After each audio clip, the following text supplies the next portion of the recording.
This past winter, my friend Owen and I decided once a week we'd skip the plastic in favor of getting out on real rock.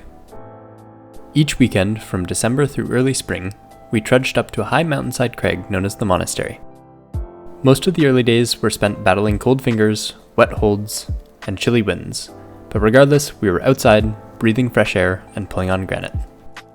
As spring unfolded, temperatures began to warm, the snow melted away, and friends began joining in on the fun. The clips in this video capture our last few sessions on the project, as we linked together our sequences and began giving proper red point attempts. Enough talking, let's get to the climbing. The route starts out with some enjoyable jugs, leading into a key left-hand crimp or jam depending on how you take it. I bridged 3 fingers across a small gap in the rock, creating a pseudo jam with my index and ring squeezing my middle finger. Once locked in, a good right-hand jug hidden around the corner unlocks a relatively easy sequence up to more good edges.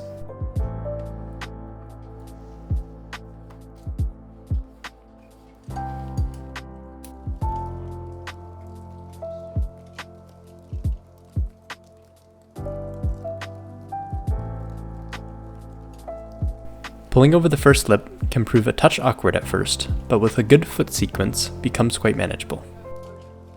If you try the route as many times as I did, this section won't even be on your radar by the time you suit up for red point goes.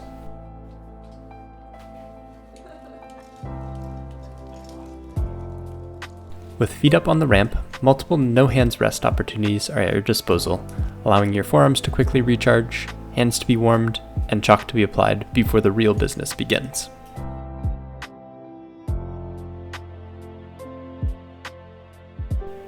A couple more steps, you find yourself at the base of the overhang. Gazing up, you can spot a long chain quite high on the wall, marking the end of a popular monastery warm-up. This variant is thought by most to be around the 11- mark. This section begins with some positive flakes and good feet, and while there are plenty of hold options, I found it efficient to make larger movements between only the very best of holds, making the beta simple and easy to execute. Owen climbed with a similar style, despite some small variance in our hand positioning.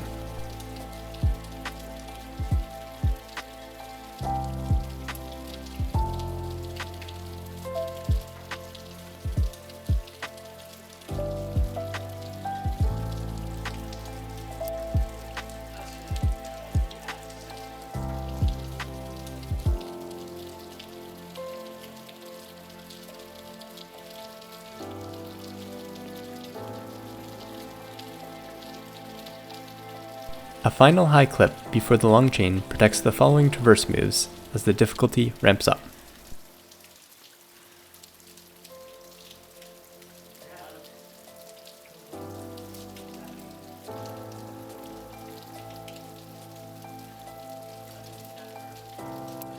After bumping onto a small but in-cut crimp with my right, I opted for a high left heel hook, squeezed my left fingertips into a slot, brought my right foot around a decent face smear, and bumped my right hand to the traverse's final jug.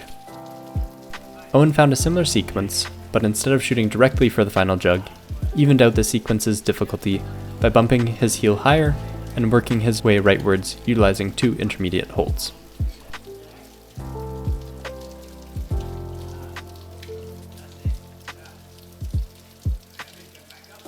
To finish the sequence, we spotted a good protruding edge for our right foot, allowing a stable 3-point position to clip the long chain from. I chose a lower left foot smear, resulting in a wide stance to relieve the hands of pressure, while Owen opted for a higher left foot, resulting in better utilization of the right foot. From here, the bouldery moves begin right away, with a high left foot edge and a slightly lower right foot smear. Driving through the right led to powerful moves bumping up to a marginal wide pinch. Following this, our right hands came up to a lovely flat 4-finger crimp.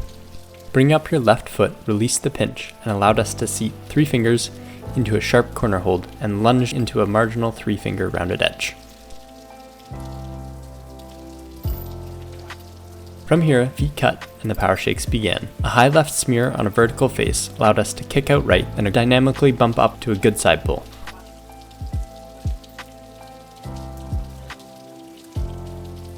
With biceps and fingers fully cranking down on this hold, a high left foot enabled us to heave our bodies up to a decent in-cut slot. From here, a few foot shuffles stabilized the position and allowed us to reach up and right to a glorious juggy pinch, marking the end of the route's crux and a great location to clip from.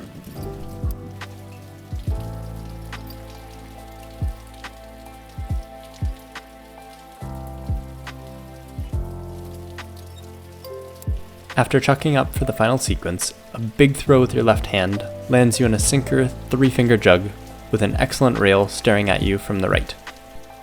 Using some thin feet, this rail can be latched. A high left foot on the previous clipping jug allowed us to bump up to a decent side pull. Now back into a powerful laybacking position, a quick foot swap and a high left foot allowed the hips to come back to the left and over the feet once again. Bringing the right hand into a nearby side pull, unblock the left hand to move to a final side pull pinch combination, and your right foot up to a ledge, establishing a good clipping position. Though as you saw earlier, even this position can pose a challenge if you're pumped out of your mind. After numerous sessions in the cold, we'd each pieced together our beta, and were finally ready to grit our teeth and give the route some proper red point tries.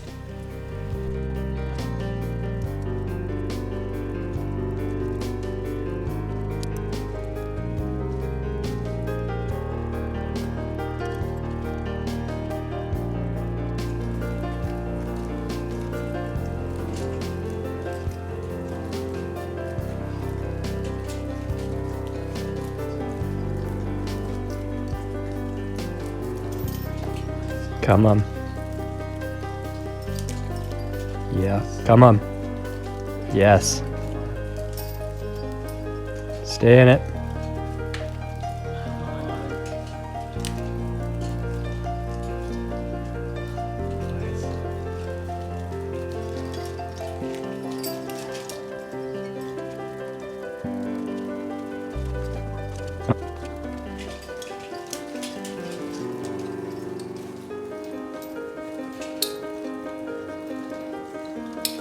Yeah! So good.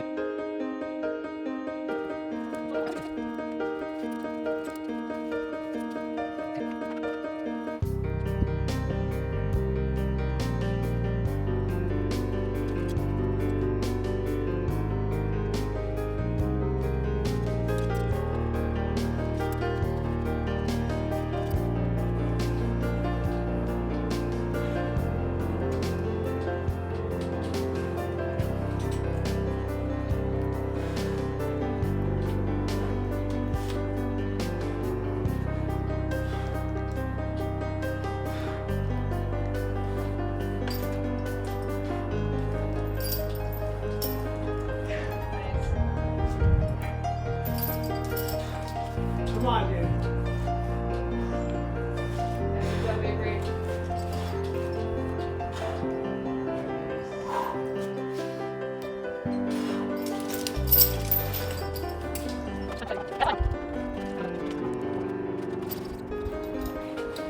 Oh, Yeah. Nice. sick. I got you. Oh my gosh. I'm so happy.